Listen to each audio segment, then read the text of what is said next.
ஒரு நல்ல அரசியல் உருவாக வேண்டும் என்பதும் நல்ல அரசு அமைய வேண்டும் என்பதும் எல்லாருக்குமான விருப்பமா இருக்கணும். இப்ப எங்க முன்னோர்கள் எவ்வளவு கற்பிக்க முடியுமோ அவ்வளவு கற்பிச்சிருக்காங்க. இப்ப எங்க தாத்தா தெய்வ திருமகன் முத்துராமலிங்க தேவர் அரசியலை வியாபாரமாக்க கூடாதுங்கிறாரு.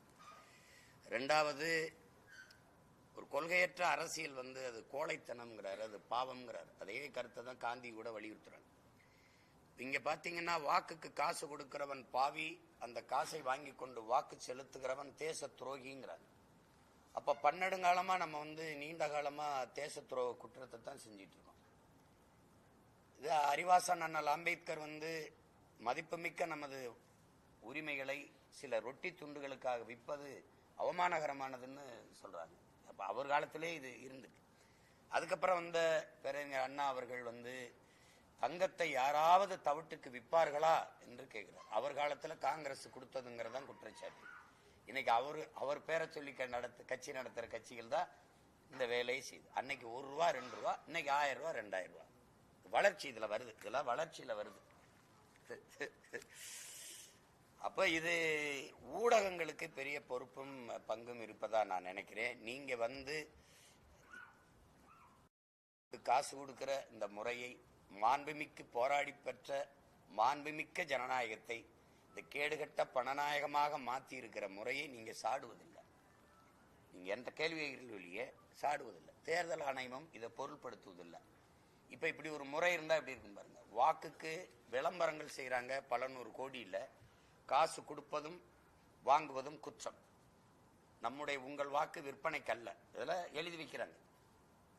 இப்போ விரல்ல மைய வச்சு ஜனநாயக கடமையாற்றுவோம்லாம் போட்டு வைக்கிறாங்க. அதுக்கு நிறைய பதாகைகள் வைக்கிறாங்க, நம்ம பார்க்குறோம்.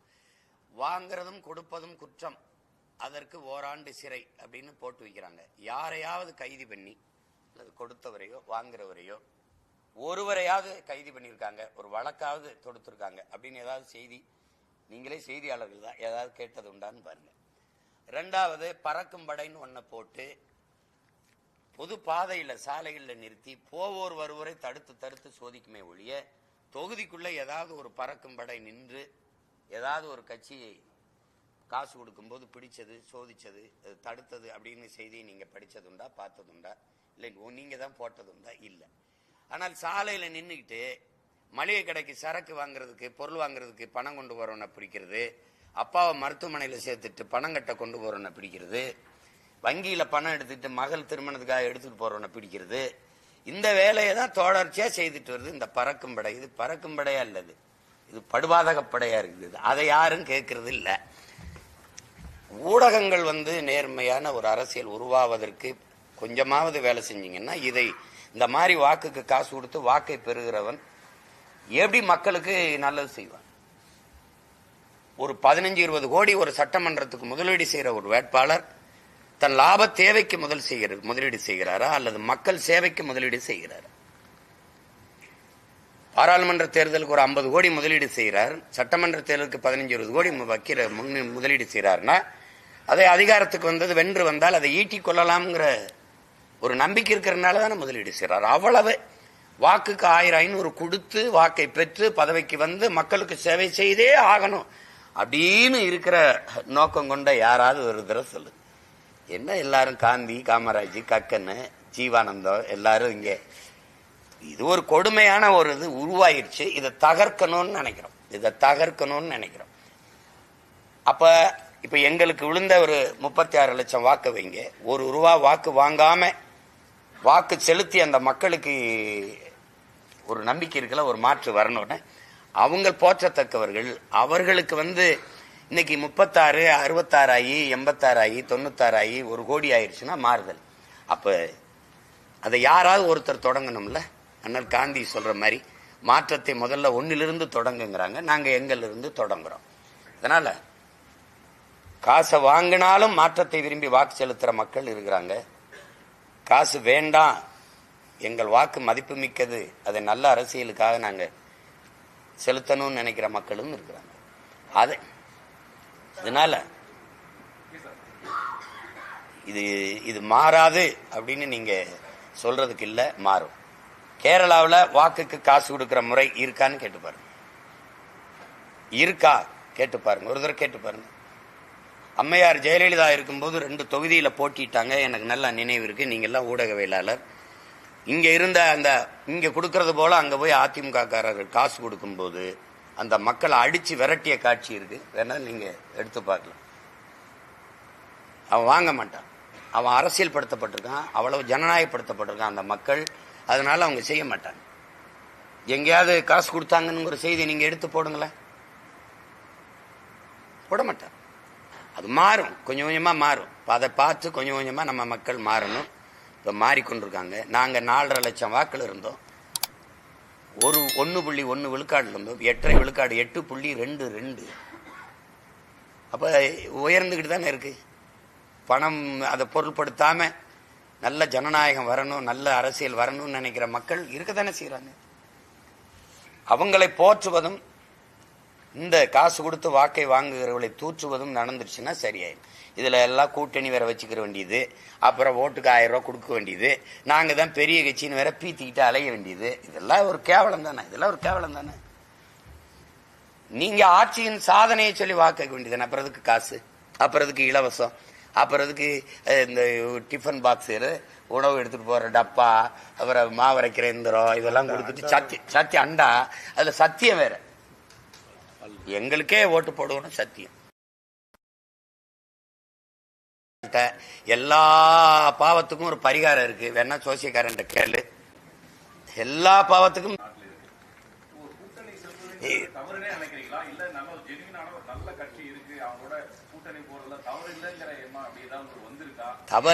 தவறு இல்ல அப்படின்னு நான் சொல்றேன். நான் வரல, அது எனக்கு பிடிக்கல. ஒரு கேள்வி நீங்க கேட்டீங்க, நான் கேட்கிறேன் உங்கள்கிட்ட. நான் தனியா ஒரு கட்சி ஆரம்பிச்சேன். எதுக்கு? ஏற்கனவே இருக்கிற கட்சிகள், அதனுடைய அரசியல், அதனுடைய கொள்கை கோட்பாடு, அதனுடைய ஆட்சி, அந்த ஆட்சி நடத்துற முறை, இது பிடிக்காம தான் நான் ஒரு மாற்றுக்கு இந்த கட்சியை தொடங்குறேன். இப்ப நீங்க ஒண்ணு கவனிச்சுக்கிறீங்க. இப்போ இஸ்லாமியர்களுக்கென்று ஒரு அமைப்பு, பல அமைப்புகள் இருக்குன்னு. எதுக்காக இருக்கு?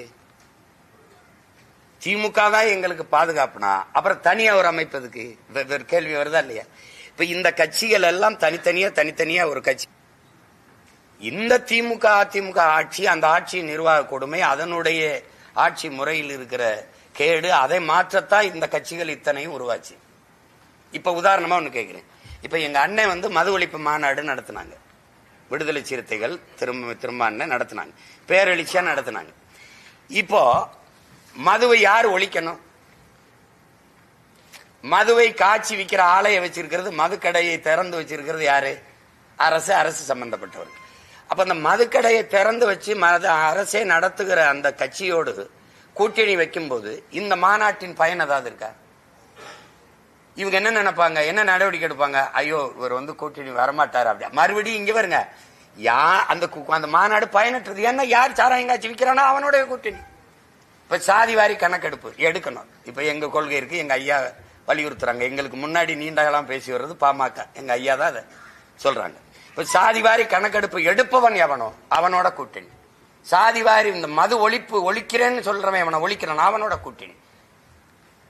அது நடக்காத போது இந்த முயற்சிகள், இந்த போராட்டங்கள் பயனற்று போகுது. அவன் என்ன பேசலாம், கிடைச்சா இங்க வந்துருவாப்பா அப்படின்னா அது என்ன வரும்? அதனாலதான் நாங்களாவது நின்று சண்டை போட்டுறோம்.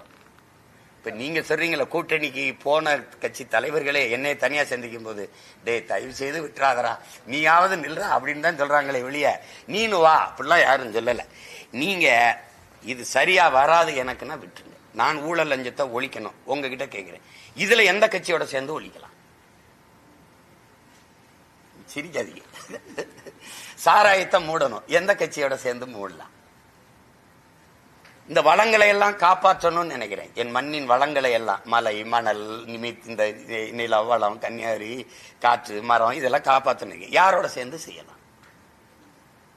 அப்ப அது தீமைக்கு மாற்று ஒரு தீமை இல்லை. இதை நான் இல்லை, உலக பெரும் பேரறிஞர்கள், நபிகள் நாயகம், இறைமகன் இயேசு, பகவத் கிருஷ்ண பரமாத்மா, எல்லா முன்னோர்களும் சரி, நம்மளுடைய அரசு பெரும் தலைவர்களும் தீமைக்கு மாற்று தீமை இல்லை, நெருப்புக்கு மாற்று நெருப்பு இல்லை. நெருப்பை தண்ணி வச்சுதான் அணைக்கணும். அப்ப தீமைக்கு மாற்று நேர்மைதான், நன்மைதான். நபிகளாட்டே போய் இந்த தீமையை எப்படி ஒழிப்பீங்க நபிகளே அப்படிங்கும்போது நான் நன்மையை வச்சுதான் ஒழிப்பேன். அந்த நன்மை எந்த நன்மைன்னு சொல்லுங்க. இப்ப நான் ஒண்ணு கேட்கிறேன், திமுக சொல்லுது எல்லாரும் வாங்க ஒன்னா நிப்போம், பிஜேபி உள்ள விட்டுறக்கூடாதுங்குது. அதிமுக சொல்லுது எல்லாரும் வாங்க ஒன்னா நிப்போம், திமுக மறுபடியும் வரவிட்டக்கூடாதுங்கிறோம். நாங்க என்ன சொல்றோம், எல்லாரும் வாங்க நம்ம ஒன்னா நிப்போம், இவங்க எவனையும் வரவிட்டக்கூடாதுன்னு நினைக்கிறோம். ஒரு கட்சியை அப்புறப்படுத்துவது, ஆட்சியை அப்புறப்படுத்துவதே ஒரு இயக்கத்துக்கு கோட்பாடா இருக்க முடியாது.